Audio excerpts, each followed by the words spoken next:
یعنی پاوج او دغه نورې کومې ډلې چې دي دا باید په 2 میاشتو کې ووځي. منظور وروسته دا خبره مو کړه چې که ونوځي بیا موږ پوهېږو چې څنګه اقدام وکړو.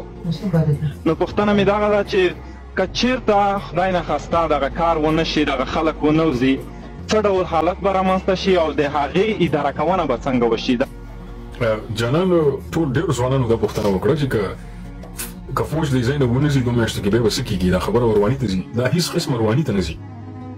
منظور صاحب چې دا خبره وکړه چې بیا موږ له چل راځي چې موږ دې سره څوک وکړو، منظور پښتین صاحب د ډز وډوز خبره نه ده کړې چې ټوپک به راولو، ځکه فوج عوام سره نشي جنګېدی.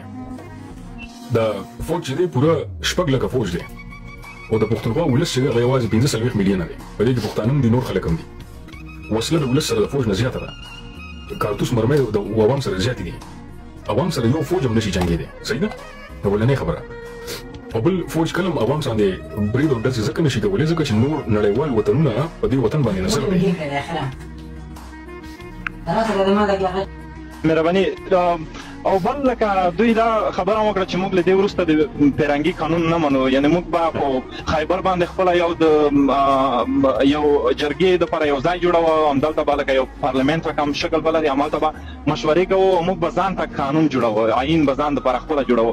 نو فکر کوي که چېرته دوی ځان دپاره داسې قانون جوړ کړي، دغه به یو بل سره کار وکړي چې مقصد د اسټبلیشمنټ یو قانون وي او دلته بل قانون جوړ شي.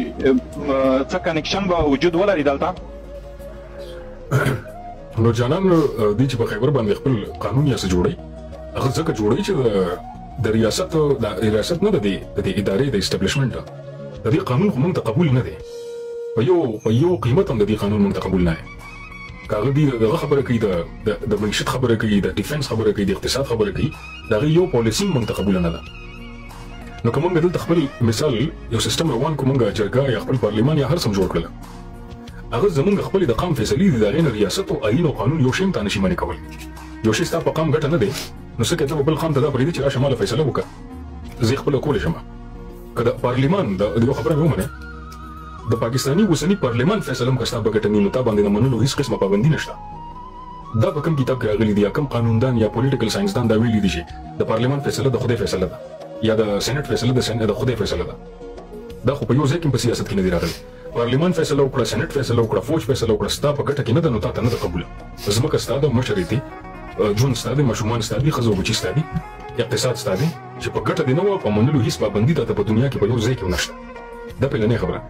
نو که دوی ځان ته جوړوي، پارلمان جوړوي، سېنټ جوړوي، حجره جوړوي، جرګه جوړوي، هر څه جوړوي، دوی بالکل په خپل حقوقو کې دننه لګیا دي.